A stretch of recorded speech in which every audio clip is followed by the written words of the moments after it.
యేసయ్య దగ్గరికి వెళ్ళి లూకాసు వార్త 5వ అధ్యాయంలో ఆ మాటలు చాలా స్పష్టంగా తెలియపరచబడుతుంది. యేసయ్య దగ్గరికి వెళ్ళి తను చెప్తున్నటువంటి మాట, అయ్యా నేను పాపినయ్యా, నన్ను విడిచిపెట్టి వెళ్ళిపోండి. ఎవరు చెప్పారు పేతురుకి?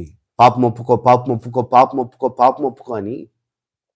పేతురు మనసులో ఒక పశ్చాత్తాప మనసు కలిగిందంటే యేసయ్య ముఖ దర్శనం. ఈ వాక్యమే దేవుడు. కనుక ఈ వాక్యపు యొక్క వెలుగును, ఆ ముఖమును మనం చూస్తున్నప్పుడు, ఈ వాక్యాన్ని మనం దర్శిస్తున్నప్పుడు మన జీవితాల్లో కలిగిన లోపాలన్నీ కూడా మనకు కనబడతాయి.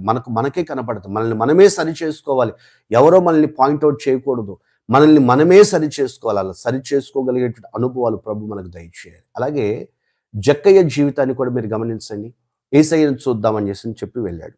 యేసయ్య జక్కయ్యను పిలిచి జక్కయ్య ఇంట్లోకి వెళ్ళాడు.